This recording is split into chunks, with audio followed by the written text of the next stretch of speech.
The check stub lay crumpled in my purse, like evidence of my own foolishness. 27,432, every penny I'd saved over 3 years, handed over with trembling fingers and a mother's blind faith. The wedding planner had smiled when Will signed the final invoice, her manicured nails tapping against the marble countertop of the country club where my son would marry his princess. Don't forget to subscribe to the channel and comment where you're watching from. I should have kept the receipt. Rain drummed against my kitchen window as I stared at the growing stain on my ceiling, a brown bloom of shame spreading wider each day. The roofer's estimate sat folded on my counter, $4,000 to fix what winter had broken. $4,000 I didn't have because I'd given everything to ensure Will's wedding was perfect. Mom, you're being dramatic. His voice echoed in my memory from last week's phone call, casual and dismissive. It's just a little water damage. Put a bucket up there. Just a little water damage. As if the house where I'd raised him, where I'd stretched every dollar and worked double shifts to keep him fed and clothed, was now nothing more than an inconvenience to acknowledge. The irony wasn't lost on me. I'd scrimped and saved for months, eating generic cereal for breakfast and darning holes in my sweaters. Also, Will could have the wedding of Karen's dreams, crystal chandeliers, imported roses, a 7-course meal that cost more per plate than I spent on groceries in a month. I'd smiled through it all, played the proud mother, even when Karen's mother had whispered to her friends about Will's simple background, as if loving my son and sacrificing everything for his future was something to be ashamed of. The phone rang, startling me from my bitter reverie. Will's name flashed on the screen, and for a moment, hope fluttered in my chest. Maybe he'd reconsidered. Maybe he'd realized that his mother, who had worked 2 jobs to pay for his college, who had gone without a new coat for 5 winters so he could have the latest textbooks, deserved better than a bucket for her leaking roof. "Hi, sweetheart," I said, injecting warmth into my voice despite the chill in my bones. "Hey, Mom. Listen, Karen and I are looking at houses, and we found this amazing place in Westfield. The only problem is we need to move fast, and the down payment is stretching us thin." My heart sank. "Oh, I was wondering if you could spot us $10,000, just until I get my bonus in December. You know I'm good for it." The water stains seemed to pulse above my head, mocking me with its steady growth. $10,000, more than twice what I needed to fix my roof. Asked for as casually as if I were an ATM, instead of the woman who had given him life and everything else I had to offer. "Will," I said carefully, "I actually called you last week about my roof situation. The leak is getting worse. And Mom, seriously, it's just a roof. Roofs can wait. This house is a once-in-a-lifetime opportunity. It has a 3-car garage and a wine cellar." Karen fell in love with it the moment we walked in. A wine cellar for a couple who complained about the price of groceries. "I don't have $10,000, I said quietly. "I spent my savings on your wedding. Remember all of it?" Silence stretched between us, filled with the sound of rain against my windows and something cracking inside my chest. "Come on, Mom. You're always so negative about money. You act like you're broke, but you own your house outright. Get a home equity loan or something. Be creative. As if I hadn't been creative for the past 30 years. Finding ways to make ends meet on a secretary's salary while raising a child alone. As if I hadn't been creative when I'd taken on weekend catering jobs to pay for his baseball cleats, his prom tuxedo, his graduation party. Well, I'm 62 years old. Banks don't exactly line up to give loans to retirees on fixed incomes. And even if they did, I'd need to prove I could make the payments. You're not even trying, Mom. This is important to us, to me. The words hung in the air like a slap. Not important to him. Important to them. The royal couple who needed their wine cellar while his mother's ceiling crumbled. And my roof isn't important, a sigh. Loud and theatrical. The same sigh he'd perfected as a teenager when asked to do chores or homework. It's not the same thing. Houses appreciate in value. Your roof is just maintenance. Just maintenance like me, apparently. I have to go, Mom. Karen's calling. Think about what I said. Okay, this house won't wait forever. The line went dead, leaving me alone with the sound of water dripping into the pot I'd placed on my kitchen table. 1 drop every 3 seconds, a steady rhythm that matched the breaking of my heart. I walked to my bedroom and pulled out the shoebox I kept under my bed, the one that held my most precious possessions. My mother's wedding ring, Will's first tooth, his graduation photo, and underneath it all, the insurance policy that would be worth more to him than I apparently was alive. For 34 years, I'd been the safety net, the backup plan, the woman who would always say yes. When Will needed lunch money, I gave it. When he crashed his car, I co-signed for a new one. When his business loan fell through, I liquidated my retirement fund to help him get started. And now, when I needed help, truly needed it, not wanted it, I wasn't important enough to merit consideration. I touched the water stain with my fingertip, feeling the dampness that would soon become rot if left untreated. Like my relationship with my son, it had started small, barely noticeable. But neglect had a way of spreading, creating damage that went deeper than what showed on the surface. The phone buzzed with a text message. Karen's number. "Hi, Mrs. Bullock. Will told me about your little roof problem. I found this amazing handyman on Facebook who does jobs super cheap. I'll send you his info. Also, we're having a housewarming party next month. You should totally come. Super cheap. As if my home deserved bargain basement repair while theirs required a wine cellar." I set the phone aside and walked to the kitchen window, watching the rain streak down the glass. Somewhere in this storm, there was a lesson I'd been too blind to see. For decades, I'd mistaken enabling for love, sacrifice for devotion.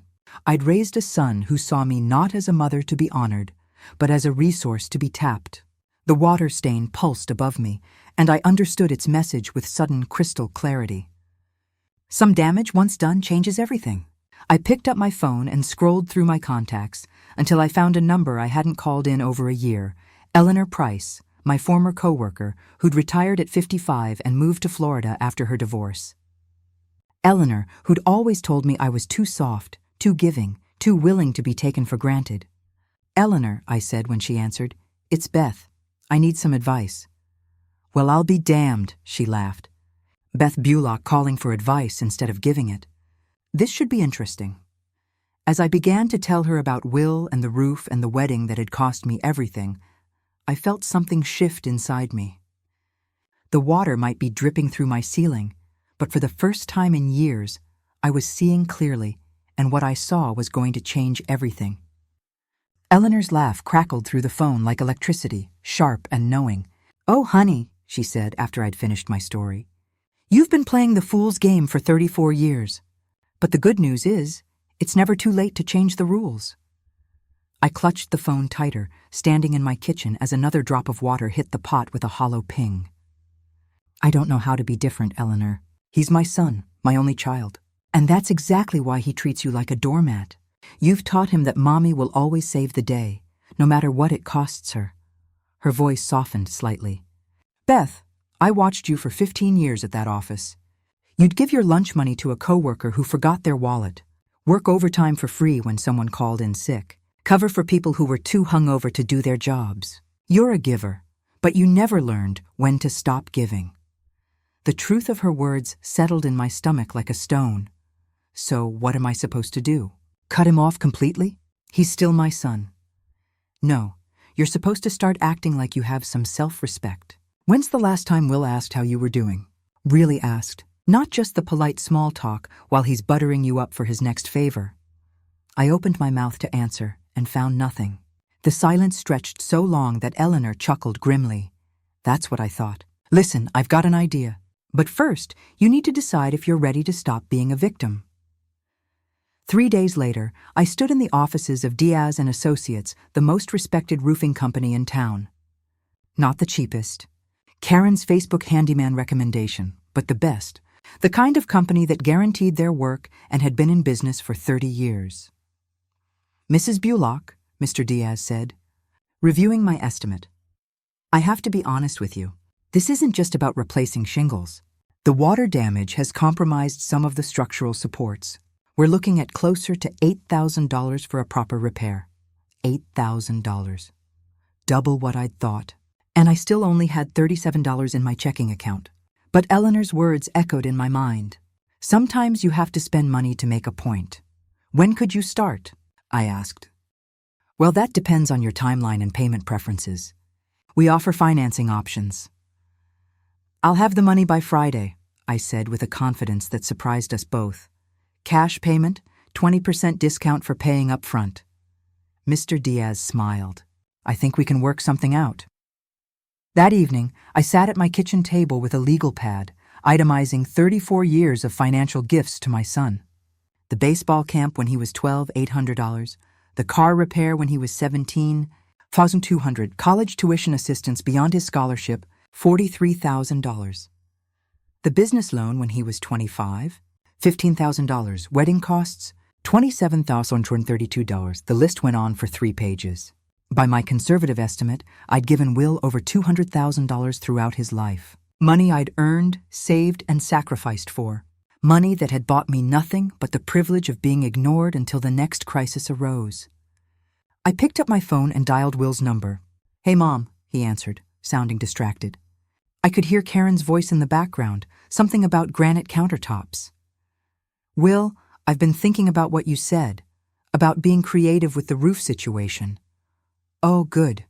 Did you call about that home equity loan?" "Actually, I've decided to take a different approach. I'm going to call in some old debts." The background noise stopped.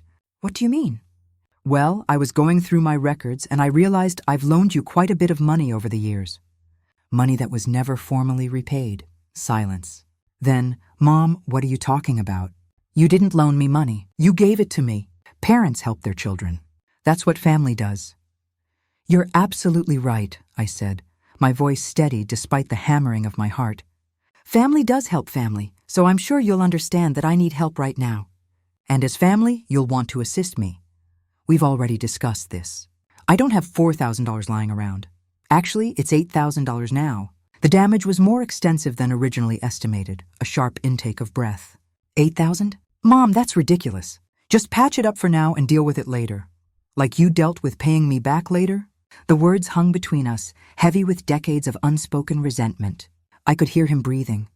Could almost see him struggling to find the right combination of guilt and manipulation that had always worked before. "I can't believe you're trying to guilt me about money," he finally said. "After everything I've been through, trying to build a life with Karen, trying to get ahead. After everything you've been through?" The laugh that escaped me was sharp and bitter. "Will, I worked 2 jobs for 6 years so you could play Little League instead of getting an after-school job. I drove a car with no heat for 3 winters so you could have decent clothes. I haven't bought myself a new dress in 4 years because every extra penny went toward your wedding. That was your choice. I never asked you to sacrifice. No, you just expected it, and I gave it again and again because I thought that's what love looked like. But you know what I realized? Love is supposed to go both ways." Karen's voice grew louder in the background, sharp and demanding. I heard Will cover the phone, their muffled argument carrying through his hand. "Look, Mom," he said when he returned. "I'm sorry you're upset, but I can't just write you a check for $8,000.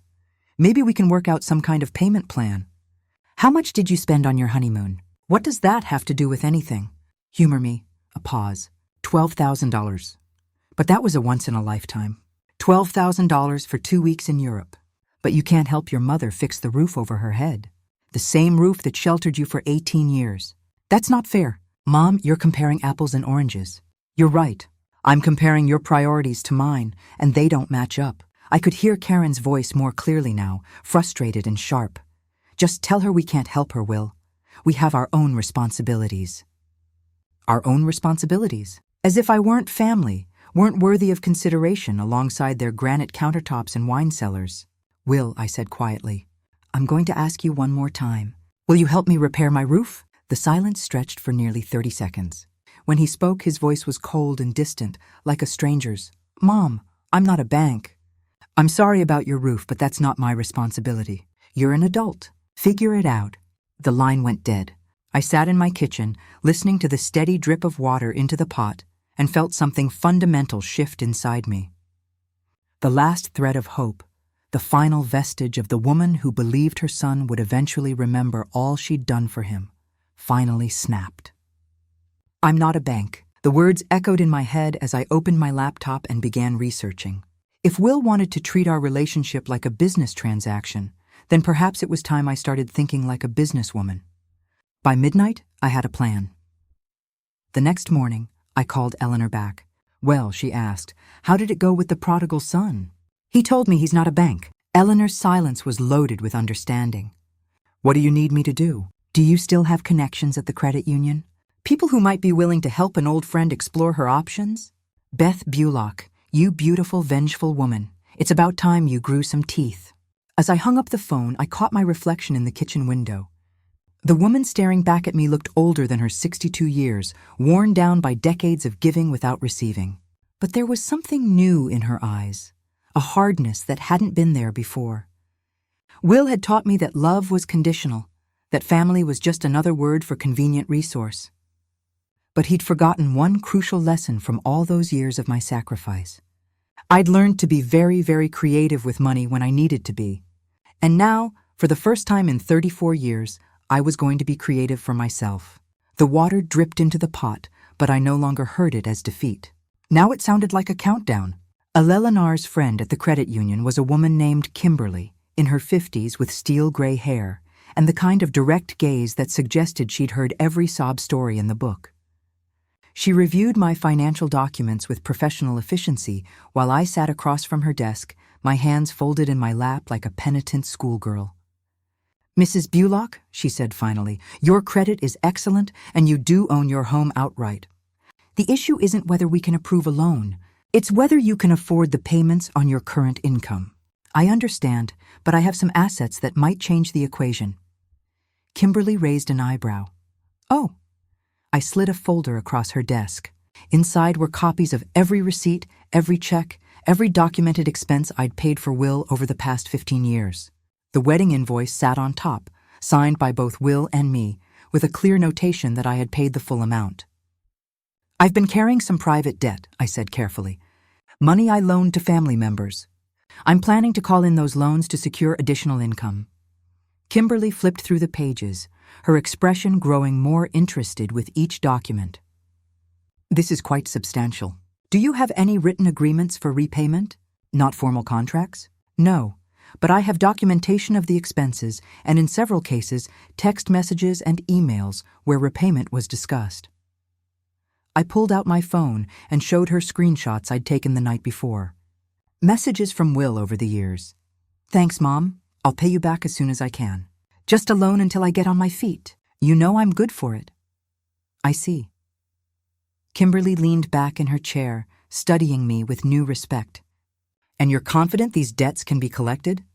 I'm confident they're legitimate debts. As for collection, I smiled, feeling something cold and sharp settling in my chest. Family has a way of motivating people to do the right thing. The home equity line of credit was approved for $15,000, more than enough to fix my roof and handle any other urgent repairs that might arise. I signed the papers with steady hands, thinking about Will's casual dismissal of my needs. I'm not a bank. No, but apparently I was. That afternoon I visited an attorney. Ronald Mitchell had handled my divorce 20 years ago and had maintained a small practice specializing in family law and debt collection. His office smelled of leather and old books, reassuring in its solidity. Beth, he said warmly, it's good to see you, though I suspect this isn't a social call. I need some advice about collecting on informal loans made to family members. His demeanor shifted slightly, becoming more professional. That can be tricky territory. What kind of documentation do you have? I presented the same folder I'd shown Kimberly, plus additional screenshots and a detailed timeline of Will's promises to repay various amounts over the years. Ronald studied the materials with the thoroughness that had made him successful. This is actually stronger than most family loan situations I see, he said. You have clear documentation of funds transferred, written acknowledgments of debt, and promises of repayment. The wedding expenses alone create a compelling case. This was clearly presented as a loan, not a gift. What are my options? Well, you could send a formal demand letter. If that doesn't work, you could file a civil suit. But honestly, Beth, family court can be messy and expensive. Sometimes the threat of legal action is more effective than actually following through. I'm not interested in threats, I said quietly. I'm interested in results. Ronald studied my face, perhaps seeing something there that he hadn't expected. I can draft a formal demand letter requesting repayment within 30 days. If he doesn't respond, we can discuss next steps. Ronald advised limiting the formal demand to the amounts I could document with receipts and written promises of repayment. $47,800 in total. Make it 14 days, I said, And make sure it's clear that this isn't a request. It's a legal demand. 3 days later, Diaz and Associates began work on my roof. The sound of hammering filled my house from dawn to dusk, a rhythmic percussion of progress and change. I found myself standing in my yard, watching the workers tear away the damaged sections and replace them with fresh, strong materials. Mrs. Lee, my neighbor of 15 years, approached with a cup of coffee in her hands. "Big repairs," she said, nodding toward the roof. "Long overdue," I replied. "Sometimes you have to invest in yourself before the damage gets too bad to fix." She nodded thoughtfully. "My daughter, she always wants me to move to a smaller place. My house too big for an old lady. But I tell her this is my house. I earned it. I keep it. Your daughter sounds practical." "Practical?" "Yes, but she forgets who makes sacrifices for her to be practical." Mrs. Lee sipped her coffee. "Children, they think parents are just, how you say, resources. They forget we are people, too." Her words resonated so deeply I had to look away. Mrs. Lee had immigrated from China 30 years ago, worked 2 jobs to put her daughter through medical school, and now lived alone while her successful daughter sent monthly checks but visited twice a year. "You're very wise, Mrs. Lee." "Not wise. Just tired of being grateful for scraps from my own table." That evening, as the workers packed up their tools, I received a text from Will. "Mom, I got some weird letter from a lawyer. Can you call me?" I deleted the message without responding. 20 minutes later, my phone rang. Will's name flashed on the screen, but I let it go to voicemail. Then it rang again and again. By the 4th call, I answered. "What the hell is this letter about?" His voice was sharp with panic and anger. "You're suing me? Your own son?" "I'm not suing you, Will. I'm requesting repayment of legitimate loans." "Loans?" "Mom, that money was gifts. You never said anything about paying it back." I pulled out my phone and read from the screenshots I'd compiled. "Text message from you, dated March 15th, 3 years ago. Thanks for the help with the car payment, Mom. I'll pay you back as soon as my commission check comes in." Should I continue? Silence. "Then that's just something people say." "It doesn't mean anything. It meant something to me when I was eating ramen noodles so you could have your car payment. It meant something when I was wearing the same winter coat for 6 years so you could have a down payment on your apartment. You're being ridiculous. No court would actually—" Ronald seems quite confident about our case. Apparently, documented patterns of financial assistance with promises of repayment create a pretty clear contractual obligation. I could hear Karen's voice in the background, shrill and demanding. The sound of arguing. Then Will came back on the line. "How much?" His voice was tight with controlled fury. "The letter specifies the amount, $47,800 plus reasonable interest." $47,000? The number came out as a strangled whisper. "Mom, I don't have that kind of money. You had $12,000 for a honeymoon. You have money for granite countertops and wine cellars. You'll find a way. This is insane. You're destroying our family over money." "I'm not destroying anything. Will, I'm simply asking for the same consideration you'd give any other creditor." The word hung between us like a blade. Creditor. Not mother, not family, creditor. The woman who had transformed herself from loving parent to business relationship, because that's apparently all I'd ever been to him anyway. "You have 14 days, I said calmly. "The terms are clearly outlined in the letter, and if I don't pay, then we'll let the courts decide what constitutes fair repayment for 34 years of financial support." The silence stretched so long I thought he might have hung up. When he finally spoke, his voice was cold and strange. "I never thought my own mother would blackmail me. I never thought my own son would tell me he wasn't a bank when I needed help fixing my roof. That's different." "No, Will, that's exactly the same. You taught me that family relationships are financial transactions. I'm just finally learning to balance the books." After I hung up, I sat in my kitchen, listening to the blessed silence from above. No more dripping. No more constant reminder of decay and neglect. Just the solid comfort of a properly repaired home. Mrs. Lee had been right. Children forgot that their parents were people too, with dignity and needs that mattered. But sometimes when you stopped accepting scraps from your own table, you remembered how to feast again. I made myself a proper dinner that night. Not ramen, not generic cereal, but salmon and fresh vegetables and a glass of wine that cost more than $12. As I ate, I thought about Will and Karen, probably huddled over their kitchen island. Frantically trying to figure out where to find $47,000, let them be creative with money for a change. Let them learn what sacrifice actually meant. My phone buzzed with another text from Will, but I didn't look at it. Whatever pleas or threats it contained could wait. I had a roof that didn't leak, a loan that would be repaid, and for the first time in decades, a sense that my own needs actually mattered. The transformation was far from complete, but the foundation was solid now. Everything else could be built from there. The next morning brought 17 missed calls from Will and 3 from Karen. I silenced my phone and spent the day gardening, something I hadn't done in years because I'd convinced myself I couldn't afford new plants. Now, with my home equity line of credit and a clear sense of my own worth, I drove to the nursery and bought $60 worth of perennials. Not practical, perhaps, but necessary for my soul. Mrs. Lee appeared at the fence as I was planting chrysanthemums in the bed that had been barren for 3 seasons.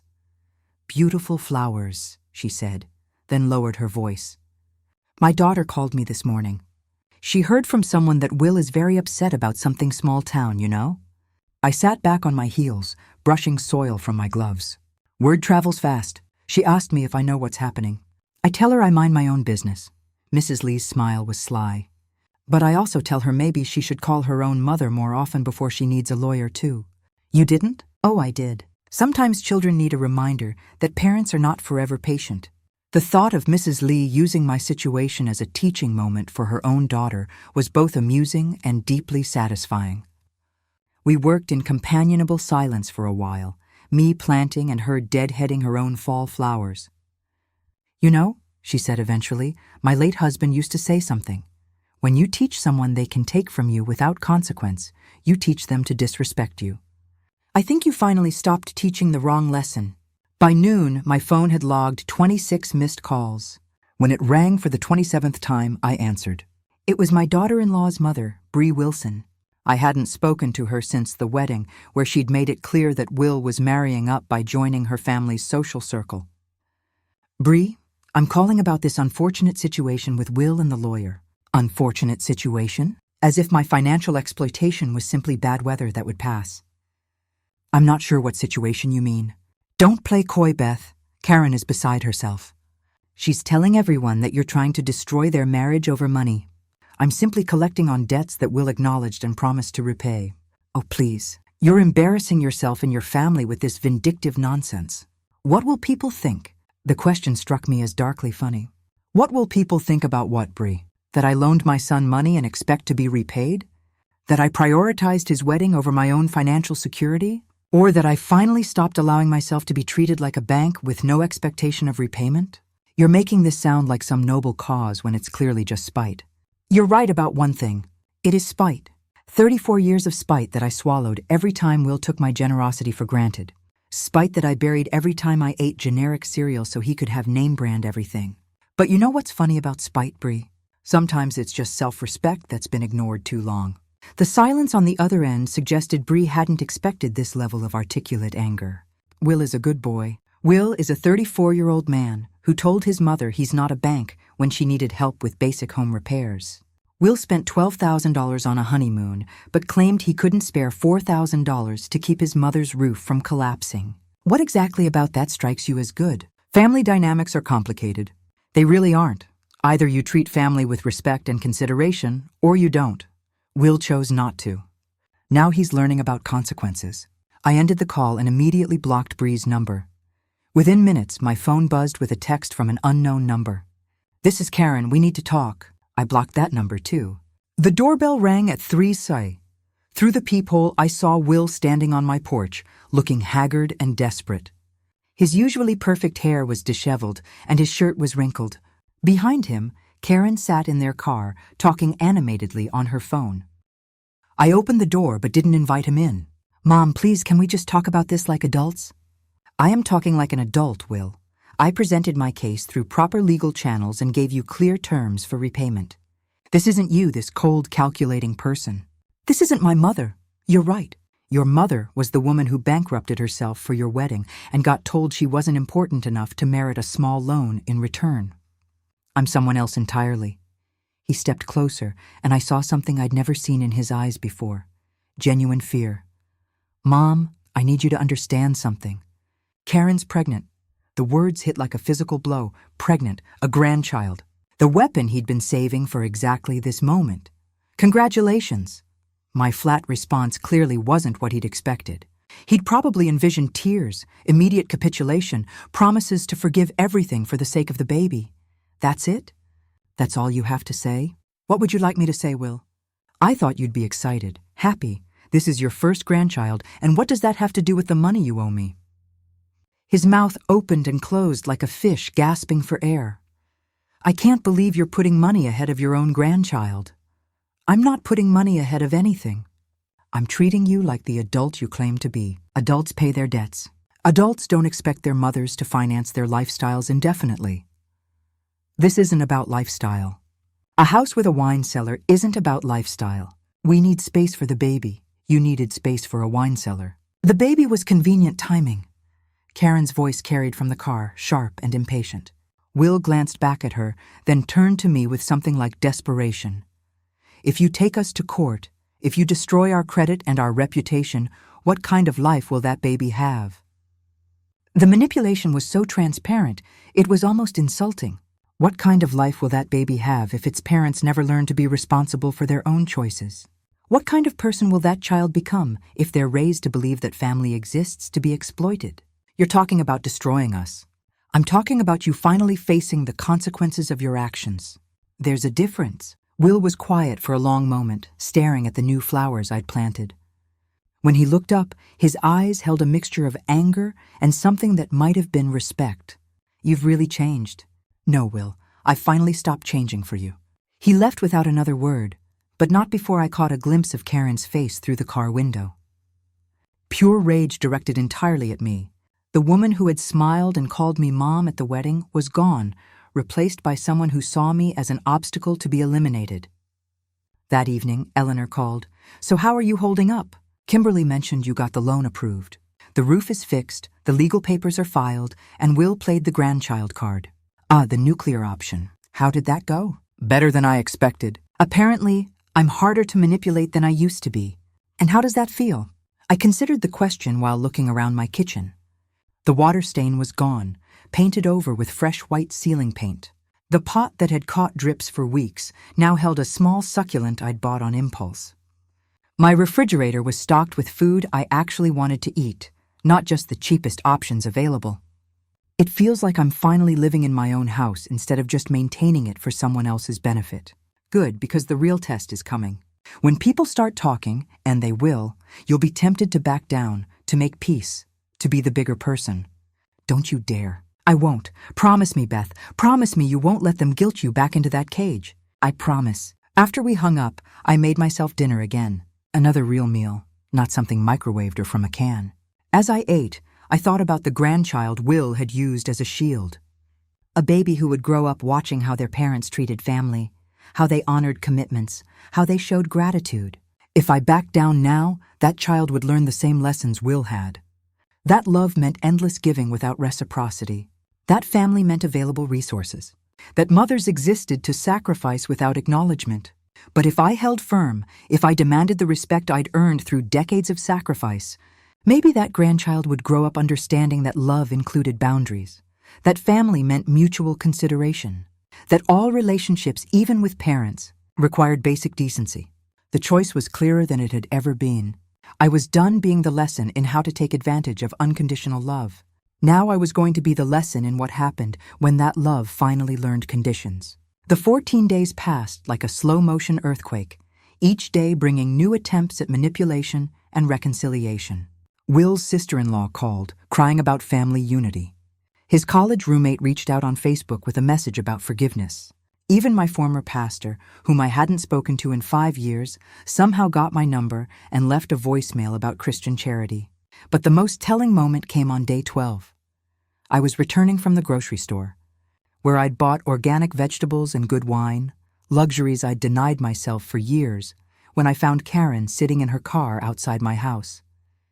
She was alone this time, her face blotchy from crying, her usual perfect composure completely shattered.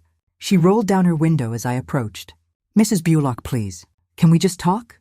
Against my better judgment, I invited her inside. She perched on the edge of my sofa like a bird ready for flight, her hands twisted in her lap. "I want you to know that I never knew," she began, her voice small and broken, "about all the money you gave Will over the years. He told me you were comfortable, that helping us was something you wanted to do, and you believed him." I wanted to believe him. She looked up at me with red-rimmed eyes. "My parents have money, real money. I've never had to worry about paying for anything. When Will said his mom could help with the wedding costs, I just assumed, I'm sorry. I'm so sorry." The apology landed differently than I'd expected. Not the hollow, manipulative words I'd grown used to from Will, but something that felt genuine, tinged with real shame. "What changed your mind?" I asked. "I did the math. After you sent that legal demand, I went through all our expenses. All the things Will said were gifts from you. Do you know how much money that was over the wedding, the business loan, everything?" Her voice broke. $200,000. You gave us $200,000, and when you needed $4,000, we told you no. The number hung between us. Even I hadn't calculated the full amount until recently, and hearing it spoken aloud by the woman who'd benefited most from my sacrifices was surreal. "I make Will return everything," she continued. "The watch you bought him for graduation, the laptop for his business, everything I could find. It's all in my car. I don't want things, Karen. I want respect. I know that now." She wiped her nose with a tissue. "I also want you to know that I'm going to leave him." The words hit like a thunderbolt. "What?" "I can't be married to someone who would treat his mother the way he treated you. What kind of father will he be if he can't even show basic decency to the woman who raised him?" She stood up steadier now. "I'm 3 months pregnant, and I'm terrified that my child will grow up thinking that's normal. That's love." "Karen, no. Mrs. Bulock, you were right when you said some people never learn consequences. Will won't change. He'll find a way to blame this entire situation on you, on me, on anyone but himself. I've seen it already. The way he talks about you now, like you're some villain for expecting basic consideration." She moved toward the door, then turned back. "I'm going to pay you myself, the $47,000. It might take me a few years, but I'll pay every penny. My trust fund matures next month, and it's enough to cover everything." "That's not necessary." "Yes, it is. For me, it is. I need to know that I'm not the kind of person who takes and takes without giving back." She smiled sadly. "I think I learned that from you, actually, watching you finally say enough. It was the first time I'd ever seen someone choose their own dignity over keeping the peace." After she left, I sat in my kitchen staring at the boxes of Will's things she'd stacked by my door. The Rolex I'd scrimped to buy for his business school graduation, the leather briefcase for his first real job, the cufflinks for his wedding day. All returned like evidence of crimes I'd committed against my own financial security. That evening, Mrs. Lee knocked on my door with a bottle of wine and a knowing smile. "I bring celebration drink," she said, pushing past me into the kitchen. "My daughter called me today. She was very worried about some story she heard about me, about you, yes, but more importantly about herself. She asked me if I need money for anything, if the house needs repairs, if I am okay." Mrs. Lee's eyes twinkled with mischief. "I tell her I'm thinking about getting a lawyer to review all the money I spent on her medical school." "You didn't." "I did. And you know what she said? She said maybe she should visit more often. Maybe she should ask how I am doing, not just tell me how she is doing." She poured 2 glasses of wine. Funny how word travels and other children start thinking about their own behavior. We drank to the ripple effects of dignity reclaimed. The next morning brought a certified letter from Ronald Mitchell. Inside was a cashier's check for $47,800, along with a note from Karen. "Thank you for teaching me what self-respect looks like. I hope someday I can be as strong as you." Will called an hour later. "Did you get the money?" His voice was flat, defeated. "I got it." Karen left me. The words should have brought me sadness, some maternal urge to comfort him. Instead, I felt only a calm satisfaction. "I'm sorry to hear that. Are you? Are you really sorry, Mom? Because it feels like this was your plan all along. Destroy my marriage, take my money, ruin my life." Your marriage failed because of how you treated people, Will.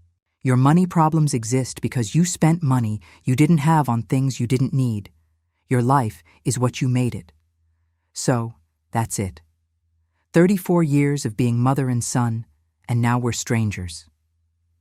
The question hung between us, loaded with years of complicated love and growing resentment. I could feel him waiting for me to cave, to offer the unconditional forgiveness that had enabled him for so long. We're not strangers, I said finally, but we're not the same people we were either. I'm not your safety net anymore, Will. I'm not your backup plan. If you want a relationship with me, it will be between two adults who treat each other with respect. And if I can't do that, then you'll have learned the most expensive lesson of your life. He hung up without saying goodbye. 6 months later, I received a birth announcement in the mail. A baby girl named Claire. The return address was Karen's parents' house in Connecticut. No note, no explanation, just acknowledgement that I was still technically family. I bought a silver picture frame and a savings bond for Claire's education, not because I expected gratitude or a future relationship, but because some gestures transcend the mistakes of previous generations. Mrs. Lee and I had become close friends, bonding over late-blooming independence and children who'd needed to learn hard lessons about respect. We gardened together, cooked together, and shared stories about the women we'd been before we remembered we deserved better. Eleanor visited for Thanksgiving, marveling at the changes in both my house and my demeanor. The water damage was gone. Yes, but more importantly, the damage to my self-worth had been repaired as well. "Any regrets?" she asked as we cleaned dishes after our meal. I considered the question while looking around my kitchen. The flowers on the windowsill, the good dishes I'd finally unpacked from their protective wrap, the photos of Will I'd replaced with pictures of my garden, my travels, my new life. I regret that it took me 62 years to learn that love without boundaries isn't love at all. It's enabling.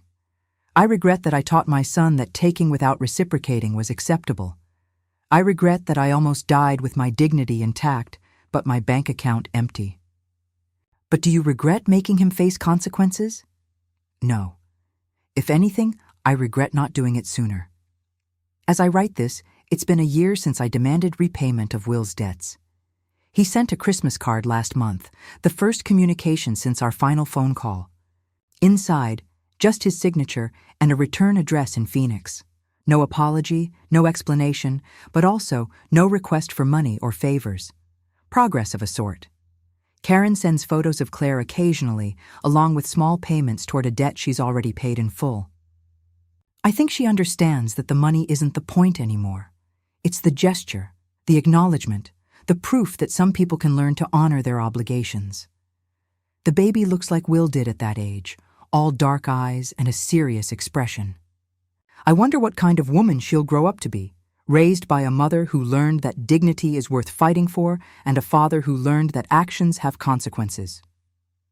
I wonder if she'll understand that sometimes the greatest gift you can give someone you love is the refusal to enable their worst impulses. I wonder if she'll know that real love requires both giving and receiving, both generosity and boundaries, both sacrifice and self-respect. Most of all, I wonder if she'll grow up knowing that she deserves better than scraps from her own table. Because that, more than any inheritance I could leave her, would be a legacy worth having. Let me know in the comments, where are you watching from? Thank you for watching until here.